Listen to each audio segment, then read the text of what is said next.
स्वागत है आप लोगों का डिप्लोमा मित्रा में। मैं हूँ साहिल राय। और काफी बच्चों का कहना था कि सर आप ब्रांच पेपर तो पढ़ाते हैं, लेकिन नए बच्चों के लिए जिन्हें डिप्लोमा मित्र के बारे में या फिर डिप्लोमा मित्रा के बारे में पता नहीं है, उन लोगों तक पहुंचाने के लिए आप क्या कर रहे हैं, या फिर कैसे आप नए बच्चों तक पहुंचेंगे। तो जितने भी डिप्लोमा मित्रा से जुड़े हुए हैं वो सभी लोग या तो ब्रांच पेपर पढ़ते हैं, यानी थर्ड सेमेस्टर का जो पेपर होता है वो पढ़ते हैं। जो फोर्थ सेमेस्टर का हो गया या फिर फिफ्थ सेमेस्टर या फिर सिक्स सेमेस्टर का जो पेपर है वो पढ़ते हैं। और पहली बार यानी 2026 से मैं ये चीज कर रहा हूँ, जब मैं फर्स्ट ईयर के बच्चों को भी पेड कोर्स में या फिर जो भी मेरा फ्री कोर्स है वो यूट्यूब पर मैं लॉन्च कर रहा हूँ और यूट्यूब पे पढ़ा रहा हूँ। तो अभी जो लोग झारखंड पॉलिटेक्निक या फिर बिहार पॉलिटेक्निक या फिर यूपी पॉलिटेक्निक यहीं पर से भी आप लोग पॉलिटेक्निक कर रहे हैं, मैं बेसिकली अभी झारखंड का ही बात करूंगा। ठीक है। तो जितने भी पॉलिटेक्निक एंट्रेंस एग्जाम होते हैं सभी में लगभग सेम क्वेश्चन रहता है। ऑलमोस्ट सेम क्वेश्चन रहता है। कुछ बहुत ज़्यादा इधर उधर का नहीं रहता है। मैं मिसगाइड नहीं करूंगा। जो भी रहेगा सब कुछ आपके सामने और सब कुछ सटीकता के साथ रखूंगा। ठीक है। तो झारखंड पॉलिटेक्निक का फॉर्म जो है बेसिकली अप्रैल के 10 तारीख तक में शायद फिल हो जाना चाहिए, जो कि लगभग मान लीजिए कि 10 मई तक चलेगा। 10 मई तक चलेगा। ठीक है। और एग्ज़ाम लगभग आपका थर्ड वीक ऑफ मई में हो सकता है। जहाँ तक मुझे ऐसा लगता है थर्ड वीक ऑफ मई तक आपका एग्जाम चलेगा। लगभग मान लीजिए कि आपके पास 40 से 45 दिन है। ठीक है। और डेली डिप्लोमा मित्रा में आप लोगों के लिए मैं लेकर के आ रहा हूँ पर डे 10 क्वेश्चन, पीवाईक्यू जो भी रहेगा हम लोग का। यानी लगभग आपके पास 400 से 450 क्वेश्चन का कलेक्शन में लेकर के आ रहा हूँ। ठीक है। और अगर 450 क्वेश्चन आप सॉल्व कर रहे हैं तो ऑब्वियस सा बात है कि 450 कॉन्सेप्ट भी आप तक मैं पहुंचाऊंगा।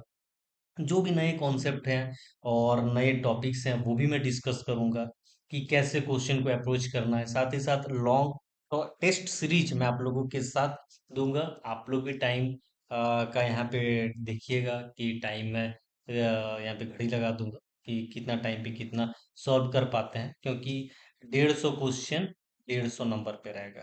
ठीक है। 150 क्वेश्चन 150 मिनट रहेगा। ठीक है। 150 क्वेश्चन दिया रहेगा और 150 मिनट रहेगा। तो ऐसे सॉल्व करना है। अब यहाँ पे ये 2019 का मैं क्वेश्चन पेपर लेकर के आया हूँ। बेसिकली ये जो क्वेश्चन पेपर है वो अड्डा 247 से लिया गया है। आप लोग वहां से पीडीएफ डाउनलोड करके खुद भी सॉल्व कर सकते हैं। अदरवाइज मेरे साथ सॉल्व करते हैं तो एक बेहतर अप्रोच के साथ साथ अंडरस्टैंडिंग बिल्ड होगा। हाँ, मैं मानता हूँ कि पहली बार आप लोगों को समझ में नहीं आएगा, क्योंकि बहुत सारे यूट्यूब चैनल हैं ऑलरेडी जो ये सब चीज़ें पढ़ा रहे हैं और समझा रहे हैं। तो मैं कुछ नया लेकर के आया हूँ, तो आप लोग थोड़ा सा ध्यान से देखिएगा तो आप लोगों को बहुत बेहतरीन ढंग से सब कुछ समझ में आएगा। ठीक है। तो चलिए शुरू से स्टार्ट करते हैं कि मान लीजिए आप गए एग्जाम देने के लिए या फिर एग्जाम में जब बैठ रहे हैं तो क्या होगा। मान लीजिए आप क्लास गए और क्लास में आपको 2 सीट दिया जाएगा, क्योंकि जो पॉलिटेक्निक का एग्जाम होता है वो ओएमआर सीट में होता है। और जो भी झारखंड बोर्ड से होंगे उन लोगों को पता होगा कि ओएमआर सीट क्या होता है, क्योंकि वो 9 और 8 में ऑलरेडी दिए हुए हैं। तो ये पता होगा, और जो सीबीएसई है तो उनको तो पता ही होगा कि ओएमआर सीट क्या होता है। ओएमआर सीट में आपको आंसर फिल करना है। आंसर फिल करना है और ये जो बुकलेट का सेट है इसमें आपको क्वेश्चन दिया जाएगा। तो सारे क्वेश्चन को सॉल्व करना है और ओएमआर सीट में आंसर देना है। ठीक है। 4 ऑप्शन दिया रहेगा और चारों ऑप्शन जैसे मान लीजिए कि क्वेश्चन ए रहेगा, वन रहेगा, तो बुकलेट में क्वेश्चन यहाँ पढ़िएगा और वहाँ पे आपको 4 गो ऑप्शन दिया रहेगा। ठीक है। तो चारों ऑप्शन में से आपको कौन सा सही लगेगा उस पे आप लोग ये कलर करना है ऐसे। ठीक है। अब देखिए कि कैसे वो मार्कशीट और बुकलेट में आपको दिया जाएगा। हम आज 10 क्वेश्चन सॉल्व करने वाले हैं। टोटल 10 क्वेश्चन सॉल्व करने वाले हैं और 10 क्वेश्चन सॉल्व करने वाले हैं मैथ्स का। ठीक है। मैथ्स का 10 क्वेश्चन सॉल्व करने वाले हैं। सबसे पहले आप लोगों को रोल नंबर दिया जाएगा। जब भी आप फॉर्म फिलअप करेंगे तो रोल नंबर दिया जाएगा कि मान लीजिए ABCD और EFGHIJKLMN। ठीक है। और आप लोगों को 2.5 घंटा दिया जाएगा, मतलब 150 मिनट रहेगा आपके पास। और 150 क्वेश्चन, यानी 1:1 का रेशियो, 1 मिनट पे एक क्वेश्चन। टोटल 4 सेट होगा, set A, set B, set C और सेट डी।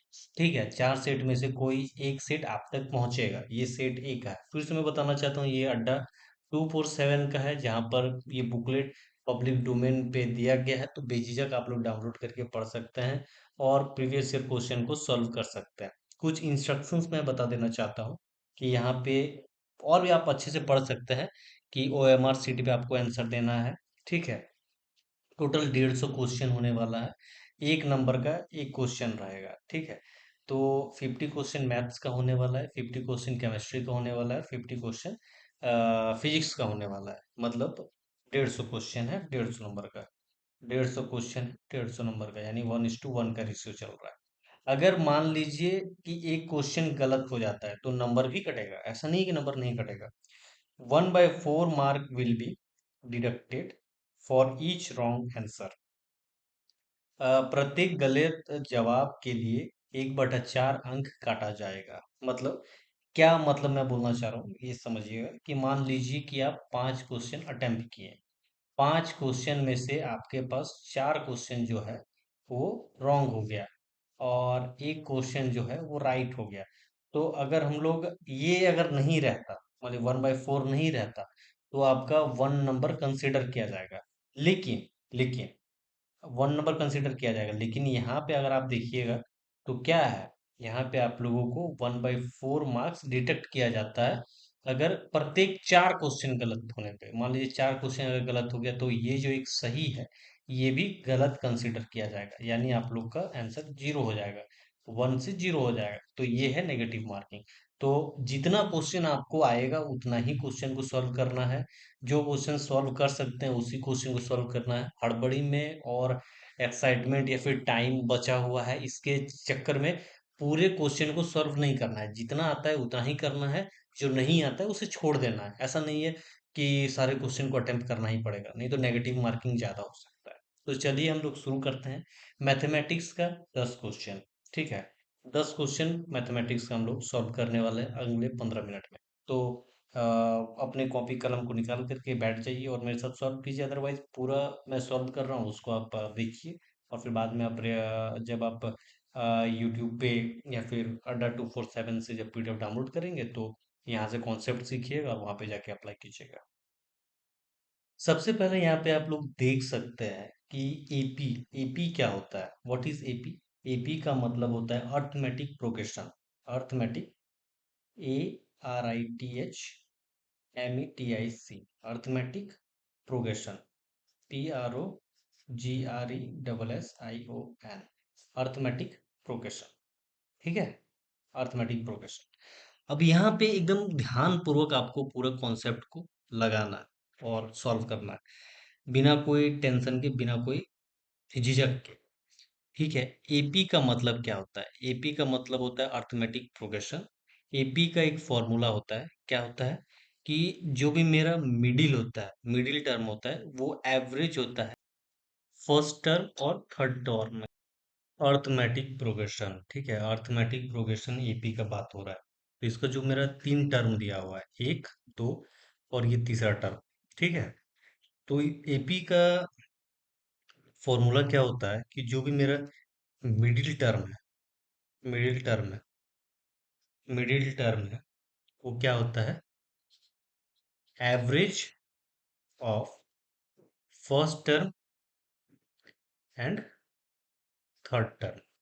ठीक है, average of first term and third term.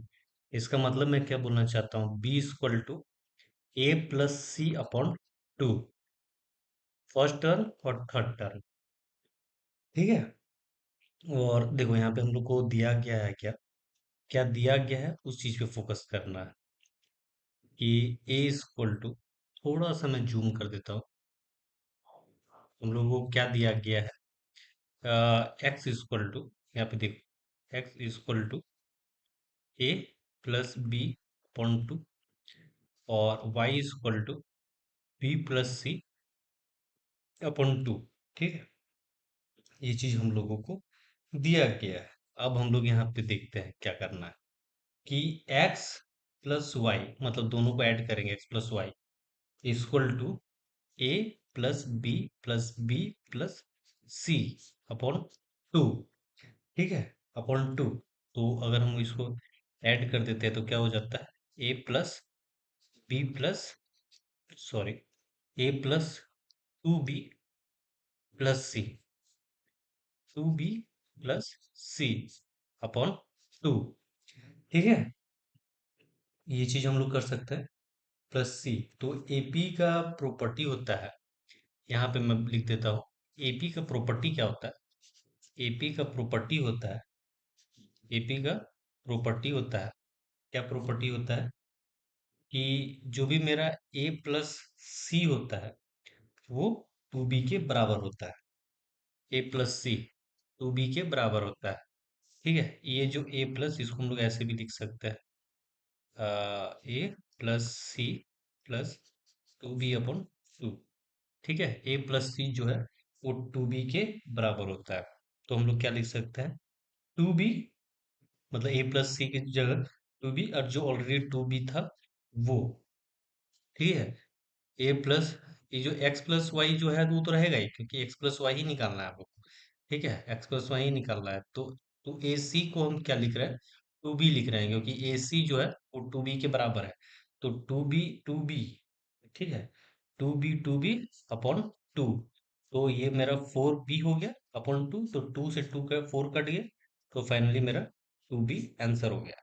तो टू बी आंसर यानी बी जो है ये मेरा सही है, बी जो है ये मेरा सही है। ठीक है, अब आता है एक कॉइन्स को लेकर के, कि four coins are tossed, the chance of getting none of the face a head is, मतलब चार सिक्कों को उछाले जाने पर किन्हीं में भी ये जो हेड है वो आने की संभावना नहीं है। तो अगर नहीं, प्रोबेबिलिटी का सवाल है, आप लोग पढ़े होंगे पहले भी, अगर नहीं पढ़े तो ठीक है। प्रोबेबिलिटी का सवाल है कि मान लीजिए कि कोई एक कॉइन है, कोई एक कॉइन है, थोड़ा सा मैं जूम कर देता हूँ। ठीक है, कोई एक कॉइन है, तो एक कॉइन का मतलब कितना हो गया, एक कॉइन का मतलब कोई दो आउटकम आएगा, आउटकम आएगा, या तो हेड आएगा या तो टेल आएगा, दो ही आउटकम आएगा। तो इस तरह से चार कॉइन है, टोटल चार कॉइन है, तो चार कॉइन का मतलब कितना हो गया, टू का पावर फोर आउटकम। ठीक है, टू का पावर फोर, तो टू का पावर फोर इसका मतलब कितना, सिक्सटीन, टोटल सिक्सटीन आउटकम आ जाएगा, आउटकम, टोटल सिक्सटीन आउटकम आ जाएगा। यानी no head, no head, no head का मतलब क्या हुआ कि टोटल मेरा क्या है, टेल है, कि जितना है सब टेल है। अगर हेड आ ही नहीं रहा तो टेल है ना।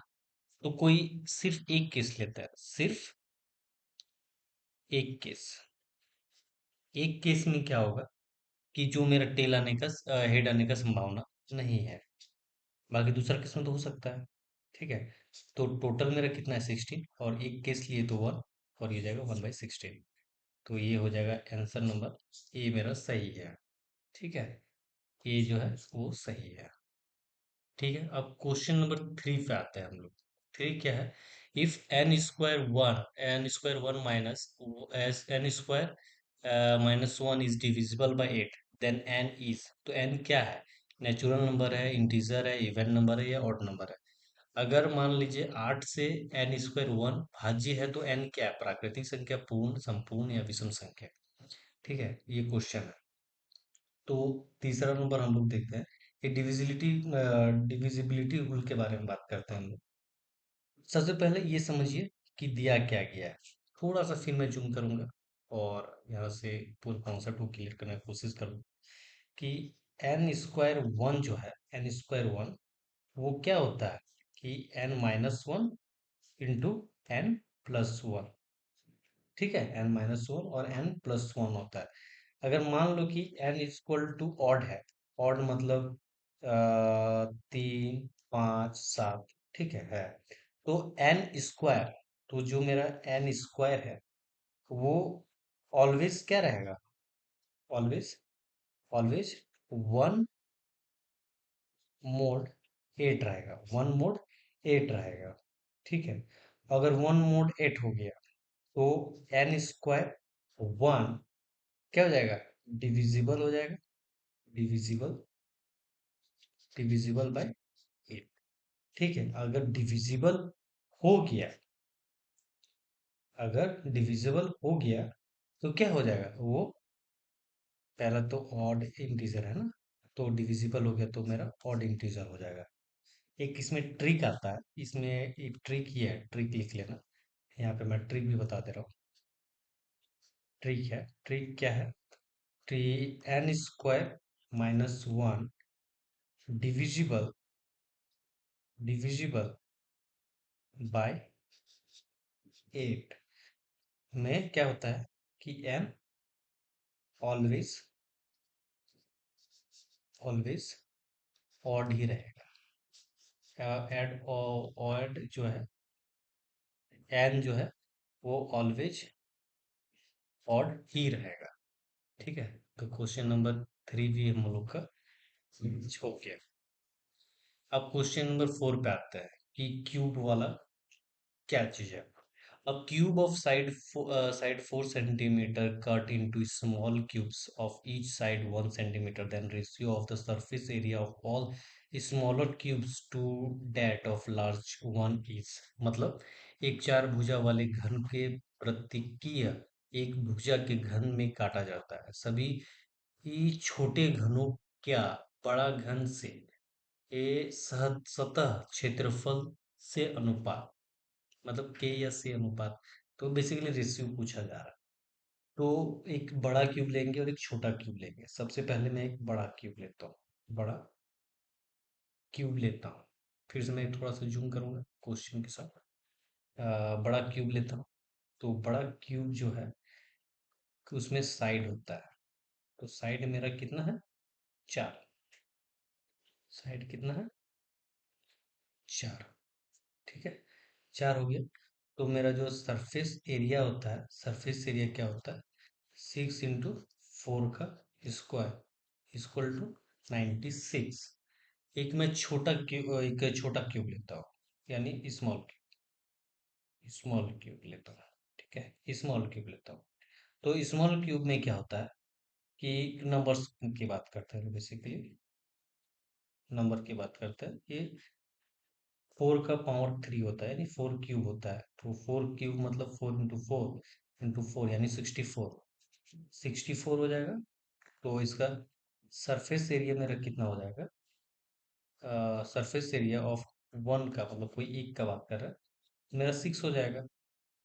तो टोटल सरफेस एरिया अगर हमको निकालना रहेगा तो टोटल सरफेस एरिया हो जाएगा 6 इंटू 64, यानी 384 हो जाएगा। तो अगर आप रेशियो की बात करते हैं, ठीक है, अगर हम लोग रेशियो की बात करेंगे तो बड़े क्यूब का रेशियो है 96 और छोटे का रेशियो है 384। तो अगर इसमें हम अगर काट कूट करेंगे तो कितना हो जाएगा, 4:1 का रेशियो हो जाएगा, 4:1 का रेशियो हो जाएगा। ठीक है, तो हम लोगों का आंसर 4:1 है। अब क्वेश्चन नंबर 5 पे आते हैं। क्वेश्चन नंबर 5 थोड़ा सा इंपॉर्टेंट भी है, तो ध्यान से देखना है। ठीक है, क्वेश्चन नंबर 5 में ये कहा जा रहा है, अ 20 metre deep well, the diameter 7 meter is dug and the earth from digging is spared evenly to from a platform of 22 meter and into 14 meter, the height of the platform so formed is। मतलब एक 7 metre व्यास वाले 20 metre गहरे कुएं की खुदाई की जाती है। उस खुदाई की मिट्टी से एक 12 मीटर गुना 14 मीटर का मंच बन गया है। उस मंच की ऊंचाई ज्ञात करना है, बेसिकली हाइट हम लोग को ज्ञात करना है, हाइट हम लोग को फाइंड आउट करना है। ठीक है, हाइट फाइंड आउट करना है, क्या फाइंड आउट करना है, एच, एच फाइंड आउट करना है। चलिए ठीक है, तो फिर मैं से इसको थोड़ा सा जूम कर लेता हूँ क्वेश्चन के साथ, क्वेश्चन के साथ फिर से मैं इसको थोड़ा सा जूम कर लूंगा फॉर बेटर एक्सप्लेनेशन। ठीक है, चलिए सबसे पहले चीज हम लोग बात करते हैं कि हम लोग का कुआं कैसा है। कुआं जो है वो कैसा है, सिलेंड्रिकल है। CYLINDER, सिलेंडर है। ठीक है। और डेप्थ की बात करेंगे। डेप्थ यानी हाइट का ही बात हो रहा है। हाइट का बात हो रहा है कुआं का। तो वो मेरा कितना, 20 मीटर डीप है। और डायामीटर कितना है हम लोग का, dia sorry diameter, diameter diameter diameter कितना दिया हुआ है हम लोग का, 7 मीटर। तो इसका रेडियस, रेडियस कितना हो जाएगा मेरा, रेडियस हो जाएगा 3.5 मीटर। ठीक है, 3.5 मीटर हो जाएगा। तो निकाली गई मिट्टी से प्लेटफॉर्म को हम लोग कीबोर्ड बोलते हैं। कीबोर्ड बनता है, जो भी चीज बोल रहा है वो कीबोर्ड बोलते हैं उसको हम लोग। तो प्लेटफॉर्म जो होता है, प्लेटफॉर्म प्लेटफॉर्म जो होता है प्लेटफॉर्म जो होता है वो क्या होता है, कीबोर्ड होता है। CUBOID, कीबोर्ड बनता है। ठीक है।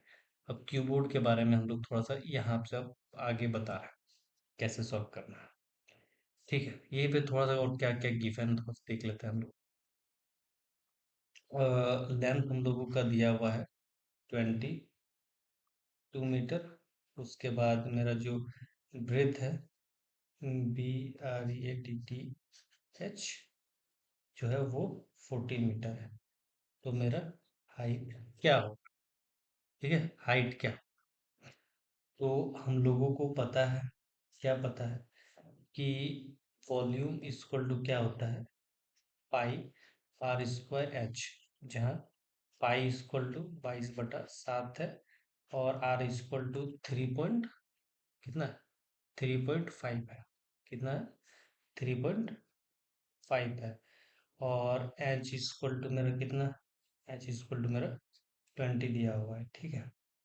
तो इसको अब हम लोग आगे देखते हैं। तो मेरा V इक्वल टू कितना हो जाएगा, 22/7 इंटू 3.5 का स्क्वायर इंटू 20।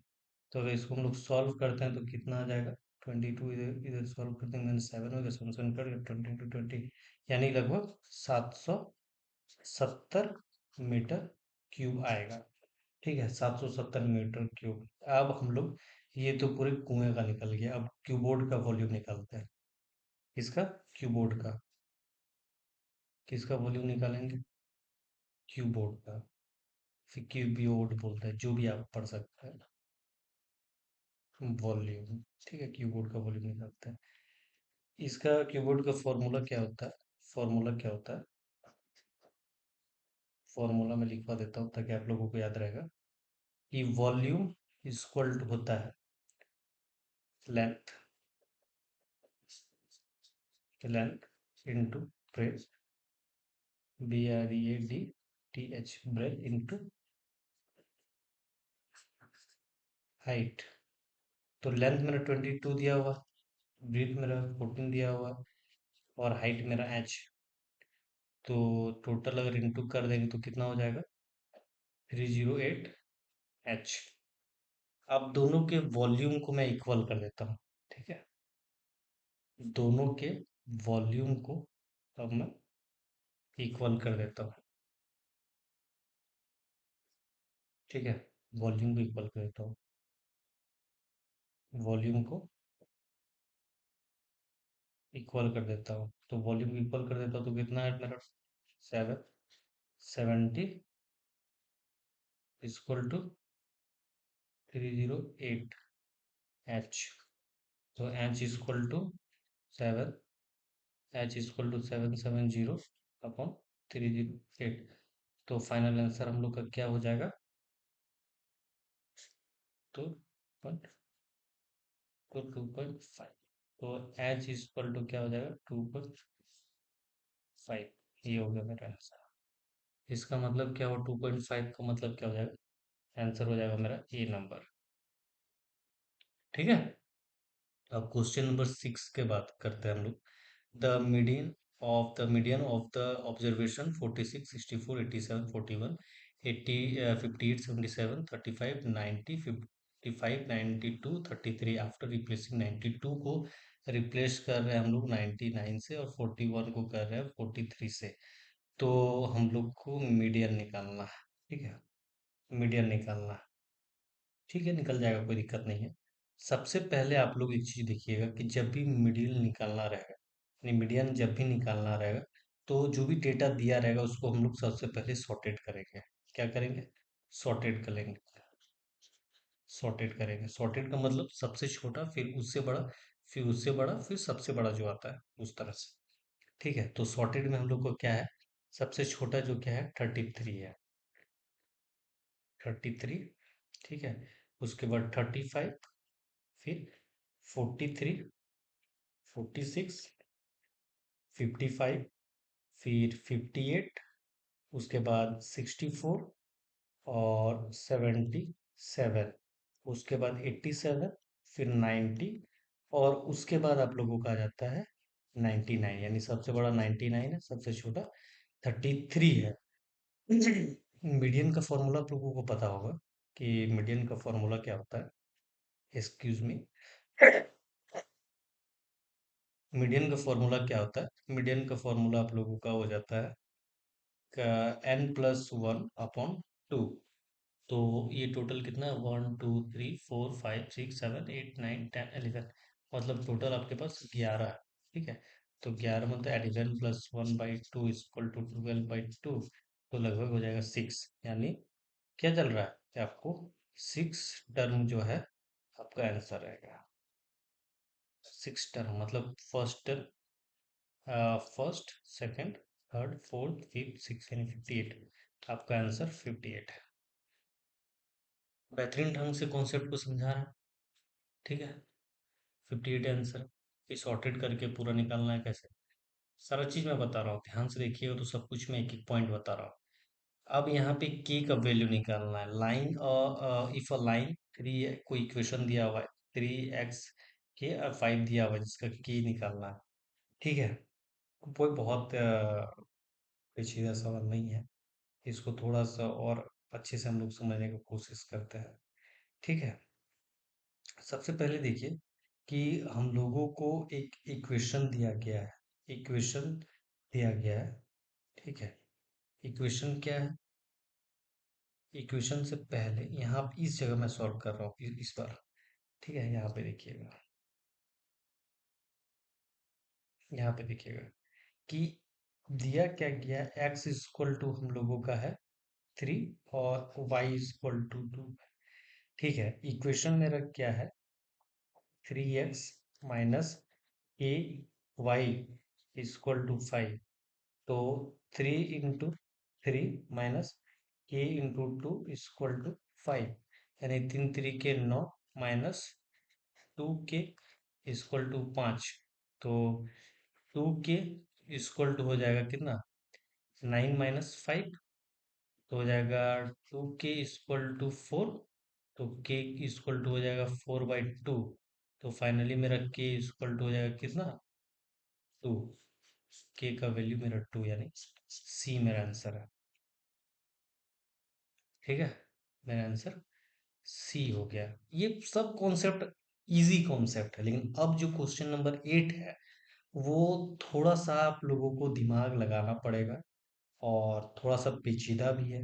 तो ध्यान से देखिएगा, 8 नंबर क्वेश्चन बहुत इंपॉर्टेंट है और इस तरह का सवाल आना कंपलसरी है। ठीक है, बेसिकली यहाँ पे बात होता है रेशनलाइजिंग फैक्टर के बारे में बात करते हैं। किस बारे में बात करते हैं? रेशनलाइजिंग फैक्टर के बारे में हम लोग बात करते हैं। तो हम लोगों को दिया गया है, क्या दिया गया है कि ये जो ए बी है, ए बी क्या होता है, और n√a/b ये क्या होता है, पहले ये ठीक है। तो ए जो है, ए हम लोगों का क्या होता है, ए एक रेशनल पार्ट है। क्या है? रेशनल पार्ट है, रेशनल पार्ट है। ठीक है, और ये जो है वो रेशनलाइज करना है, जिसको हम लोग क्या बोलते हैं, रेडिकल पार्ट, रेडिकल पार्ट है। ठीक है, अब यहाँ पे हम लोगों को बेसिकली ये करना है कि जो रेशनलाइजेशन या फिर रेशनलाइजिंग जो है, रेशनलाइजिंग करना है इसको, तो इससे हम ऐसे भी लिख सकते हैं। माने ऐसे में कैसे लिख सकते हैं, ये देखिएगा। ए एन रूट अंडर ए का पावर वन रहेगा और बी का पावर वन रहेगा। रेशनलाइजिंग फैक्टर जो होता है उसमें कैसे हम लोग करते हैं, यहाँ पे थोड़ा सा देखिएगा, ध्यान दीजिएगा। हमें पावर को n बनाना है ताकि रूट हट सके। ये जो पावर जो है, ये पावर को n बनाना पड़ेगा, तब तो ये रूट हटेगा, और रूट हटेगा तभी पूरे सॉल्व कर सकते हैं। तो क्या करना है, रूट को हटाने के लिए a1 को हटाने के लिए क्या करेंगे हम लोग, an बनाने के लिए हम लोग क्या करेंगे, ए एन माइनस वन से क्या करेंगे, मल्टीप्लाई कर देंगे, से मल्टीप्लाई कर देंगे, मल्टीप्लाई कर देंगे। और बी वन बनाने के लिए क्या करना पड़ेगा हम लोग को, बी एन, तो बी एन माइनस वन से मल्टीप्लाई कर देंगे, मल्टीप्लाई कर देंगे। और जब मल्टीप्लाई कर देंगे तो क्या होगा कि N root under A N minus one आ जाएगा, और बी एन माइनस वन आ जाएगा। ठीक है, बी एन माइनस वन, तो बी एन माइनस वन यानी डी आंसर है हम लोग का। ठीक है, डी आंसर हो जाएगा। अब 9 नंबर क्वेश्चन देखते हैं हम लोग, 9 नंबर में क्या करना है। 9 नंबर में देखिएगा कि कोन का जो पहले तो ये सॉलिड है और दूसरा वॉल्यूम दिया हुआ है, तो सॉलिड को वॉल्यूम का फॉर्मूला निकालना है। कोन जो होता है, कोन का क्या होता है, 1/3 पाई आर एच होता है, यानी 1/3 पाई आर एच होता है। और सिलेंडर का होता है, सिलेंडर का क्या होता है, पाई स्क्वायर एच, अभी तो मैं ऊपर में बताया। और स्फेयर का होता है पाई 4/3 पाई आर क्यूब। और स्फेयर का होता है, स्फेयर का होता है 2/3 पाई आर क्यूब, यानी 1 का हो गया ए, 2 का हो गया, सॉरी 1 का हो गया क्या, 1 का हो गया मेरा डी, और 2 का हो गया बी, 3 का हो गया ए, और 4 का हो गया सी। तो ए डी 2 बी 3 ए 4 सी, हाँ, आपका आंसर हो जाएगा बी नंबर। ठीक है, आपका आंसर हो गया बी। अब फाइनल लास्ट क्वेश्चन हम लोग सॉल्व कर लेते हैं, और अच्छे से थोड़ा सा एक्सप्लेन कर देता हूँ इसको, समझ में एक आप लोगों को भी आ जाएगा कि कैसे क्या करना है। ठीक है, ठीक है, क्वेश्चन नंबर 10 को सॉल्व कर लेते हैं। ठीक है, तो if m and n are the root of the quadratic equation x square plus bx plus 8 is equal to 0 with m minus 1 is equal to 2, then the p का value basically हम लोग को बताना है। ठीक है, मैंने अभी बता दिया था, पर माइक ऑफ था इस वजह से नहीं आया है। p का वैल्यू हम लोगों को फाइंड आउट करना है। सबसे पहले एक फॉर्मूला होता है, उस फॉर्मूला को आप लोग याद कर लीजिएगा। ठीक है, फॉर्मूला क्या है कि m माइनस एन का जो स्क्वायर है, m माइनस एन का जो स्क्वायर है वो क्या है, m प्लस एन का स्क्वायर माइनस 4m n। ठीक है, तो मेरा m plus N equal to minus P होता है, और M N equal to 8, right. तो अगर 4 equal to P square minus 32 होता है, तो p का स्क्वायर इक्वल टू 36। और फिर अगर बोलेंगे हम p इक्वल टू हो जाएगा रूट अंडर 36। तो फाइनली p इक्वल टू हो जाएगा प्लस माइनस 6। तो हम लोगों का आंसर 6 है, प्लस माइनस 6। ठीक है, तो अभी हम लोग बहुत बेहतरीन ढंग से पूरे 10 क्वेश्चन को सॉल्व किए, और जितना भी क्वेश्चन हो सकता था क्वेश्चन के साथ साथ पूरे थ्योरी को भी मैंने डिस्कस किया है यहाँ पे। और जो भी चीज़ है उस चीज़ों को भी मैंने डिस्कस किया है कि कैसे आप लोगों को क्वेश्चन बनाना है, कितना तेज जल्दी बनाना है। अभी तो मैं कॉन्सेप्ट के साथ बता रहा हूँ, और फिर बाद में जब एक बार कॉन्सेप्ट क्लियर करवाने के बाद मैं डायरेक्ट 150 मिनट में 150 क्वेश्चन भी सॉल्व करके दिखाऊंगा, मैराथन भी चलाऊंगा। तो चैनल को सब्सक्राइब कर लीजिएगा। और अगर आप लोगों को कोई भी प्रॉब्लम होगा रिगार्डिंग फॉर्म फिलअप, ठीक है, कोई भी प्रॉब्लम होगा, जैसे मैं यहाँ पे बता देना चाहता हूँ कि अगर आप लोगों को मान लीजिए कि कोई भी फॉर्म फिलअप में प्रॉब्लम हो रहा है या फिर रजिस्ट्रेशन में प्रॉब्लम हो रहा है, तो हम लोग रजिस्ट्रेशन या फिर फॉर्म फिलअप भी आप लोगों का कर देंगे। अगर एडमिशन के रिगार्डिंग कुछ पूछताछ या फिर कैसे एडमिशन लेना है, रैंक कम आ गया तो किस कॉलेज में जा सकते हैं, तो सभी चीज़ों का एडवाइस बिल्कुल आप तक पहुंच सकता है।